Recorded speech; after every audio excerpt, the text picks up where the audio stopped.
மாவட்டம் குத்தாலத்தில் உள்ள மன்மதீஸ்வரர் கோயிலுக்கு சொந்தமான இடம் தொடர்பான பிரச்சனையில் பேக்கரி நடத்தி வரும் நபருக்கும் இந்து சமய அறநிலையத்துறையினருக்கும் இடையே மோதல் ஏற்பட்டிருக்கிறது. விவரங்களை தர இருக்கிறார் செய்தியாளர் செல்லப்பா. அந்த மோதல் ஏற்பட்டிருக்கக்கூடிய பகுதியில் தற்போது கள நிலவரம் எப்படி இருக்கு? போலீசார் அங்கு வந்திருக்கிறார்களா? விவரங்கள் என்ன? வணக்கம் தர்ஷினி. மயிலாடுதுறை மாவட்டம் குத்தாலம் பேருந்து நிலையம் அருகே இந்து சமய அறநிலையத்துறைக்கு சொந்தமான மன்மதீஸ்வரர் ஆலயம் அமைந்துள்ளது. இந்த ஆலயத்துக்கு சொந்தமான அப்பகுதியில கடைகள் கடை வீதியில் உள்ள கடைகள் வாடகைக்கு விடப்பட்டுள்ளன. இந்த நிலையில அங்கு உள்ள தனியார் பேக்கரி உரிமையாளர் கண்ணன் என்பவர் வாடகை நிலுவைத் தொகை 12 லட்சத்துக்கு மேல பாக்கி உள்ளதாக கூறி இந்து சமய அறநிலையத்துறை அதிகாரிகள் கண்ணன் இடத்தை கையகப்படுத்துவது தொடர்பாக இந்து சமய அறநிலையத்துறைக்கும் கண்ணன் இடையே பிரச்சனை இருந்து வந்தது. இந்த நிலையில வரும் 21ஆம் தேதி ஆர்டிஓ தலைமையில பேச்சுவார்த்தை இருதரப்புக்கும் பேச்சுவார்த்தை உடன்பாடு நடைபெற உள்ளது. இந்த நிலையில இன்று இந்து சமய அறநிலையத்துறை அதிகாரிகள்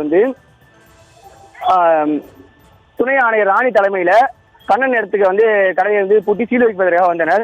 அப்போது இருதரப்புக்கிடையே மோதல் ஏற்பட்டது. அதுல ஊழியர்கள் பிரச்சனை கடையை சீல் வைக்கவும் முயற்சித்தனர். அப்போது அடிமனை பயனாளி குத்தகை விவசாய சங்கம் சார்பில் கண்ணனுக்கு ஆதரவாகவும் மற்றும் மார்க்சிஸ்ட் கம்யூனிஸ்ட் கட்சியினர் மற்றும் அங்குள்ள வணிகர்கள் இது போராட்டத்தில் அரசு அதிகாரிகளுக்கும் இந்து சமய அறநிலையத்துறைக்கும் பேச்சுவார்த்தை நடைபெற்று வந்த நிலையில திடீரென வாக்குவாதம் அதிகமாக முற்றி இரு தரப்பினருமே அங்கு இருந்த நாற்காலிகளை தூக்கி வீசியும் கை கலப்பும் ஆகியது. இதனிடையே பதற்றமான சூழல் நிலவு குத்தாலம் கடை வீதியில.